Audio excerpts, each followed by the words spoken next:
প্রায়ই তাকে ডাকা হয় কুইন অব দ্য কার্ভ বলে। জাহা হাদিদ তার সময়ের একজন অসাধারণ আর্কিটেক্ট ছিলেন।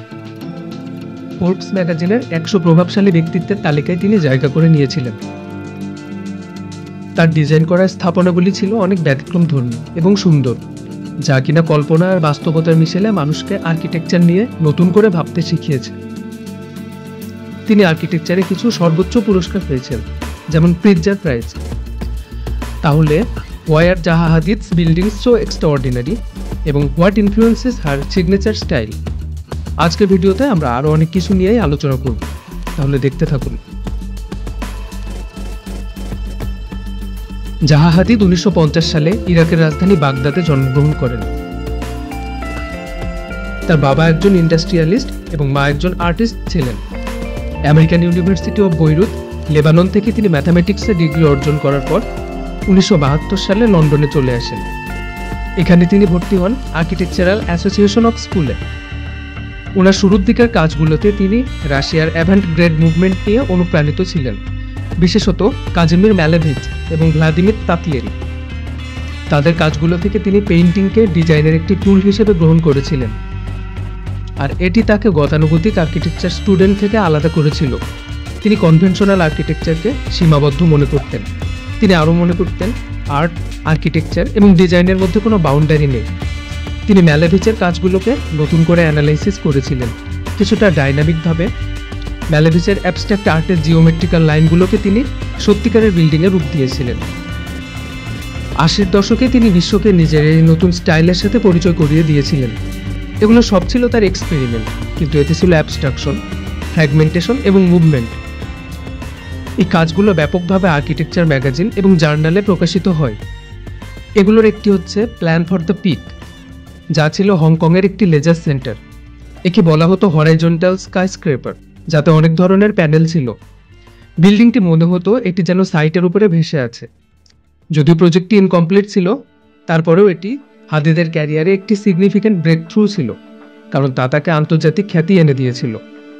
তিনি ইসলামিক ক্যালিগ্রাফি থেকেও অনেক ইন্সপায়ার্ড ছিলেন, কারণ ক্যালিগ্রাফি অনেক fluid. Aside from a marriage in Turkey, Zaha Hadid's design language shows a strong element of Islamic calligraphy, which she encountered during her childhood in Iraq. Through free calligraphy, she explored the ideas of weightlessness and fluidity that would later take shape in her buildings through bold curves and drawing arabesque force. এই curve লাইনগুলো পরবর্তীতে তাকে building ডিজাইনে অবদান রেখেছিল, কারণ আমরা তার ডিজাইনে ফ্লুইডিটি এবং বোল্ড কার্ভ দেখতে পাই। 1980 সালে নিজের আর্কিটেকচারাল ফার্ম খোলা সত্ত্বেও তার প্রথম প্রজেক্ট রিলিজ পায় 1993 সালে। এটি ছিল ভিট্রা ফায়ার স্টেশন, ওয়েল আম রাইন, জার্মানি। বিশ্ব প্রথমবারের মতো তার কল্পনাকে বাস্তব হতে দেখল। এটি ছিল একটি ব্রিক অ্যান্ড মর্টার স্ট্রাকচার। বাইরে থেকে শার্প জিওমেট্রিক্যাল প্লেনগুলো দেখা যায়। এখানেও তিনি fragmentation, dynamic movement, multiview point perspective নিয়ে কাজ করেছিলেন। জাহা হাদিদ সবসময় ইনোভেশন আর সীমানা অতিক্রম করতে ভালোবাসতেন। তার প্রথম দিককার একটি ইন্টারভিউয়ে তিনি বলেন, "I almost believed that there was such a thing as zero gravity. I can now believe that buildings can float." আধুনিক যুগের কারণে তিনি আর্কিটেকচারাল ডিজাইনে অনেক সুবিধা পেয়েছিলেন। তিনি হচ্ছেন শুরুর দিকের অন্যতম একজন আর্কিটেক্ট যারা 3D সফটওয়্যার ব্যবহার করে ডিজাইন করেছেন। এই টুলগুলো তাকে আরও বেশি ডাইনামিজম এবং ফ্লুইডিটি নিয়ে এক্সপেরিমেন্ট করতে সাহায্য করেছে। জাহা হাদিদ তার ক্যারিয়ারে কিন্তু যথেষ্ট সমালোচনাও শুনেছেন, বিশেষ করে স্পেস অপটিমাইজেশন এবং ফাংশনাল স্পেস নিয়ে। কিন্তু এত কিছুর পরেও তিনি তার ক্রিয়েটিভিটি থেকে সরে আসেননি। তিনি এমন সব বিল্ডিং ডিজাইন করেছেন যা আর্কিটেকচারের নতুন দিগন্ত উন্মোচন করেছে। মৃত্যুর আগে তার শেষ কাজটি ছিল 2016 সালে বেলজিয়ামের একটি পোর্ট হাউস।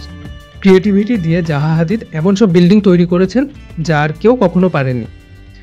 তিনি তার কাজের মাধ্যমে দেখিয়ে গেছেন আর্কিটেকচারে আর কি করা সম্ভব, যা আর্কিটেকচারাল থিঙ্কিংয়ের একটি নতুন দিগন্ত খুলে দিয়েছে। তার মৃত্যুর পরেও তার ভিশন নিয়ে কাজ করছে তার কোম্পানি জাহা হাদিদ আর্কিটেক্টস। তারা নিশ্চিত করছে যেন ফিউচার জেনারেশন তার আর্টিস্টিক ভিশনকে ধারণ করতে পারে। তাহলে আর্কিটেকচার নিয়ে ছিল এটি আমাদের প্রথম ভিডিও। আপনারা এরকম আরও ভিডিও দেখতে চাইলে কমেন্ট করে জানাতে পারেন। আর এরপর কোন আর্কিটেক্টকে নিয়ে ভিডিও দেখতে চান তা অবশ্যই জানাবেন। ধন্যবাদ।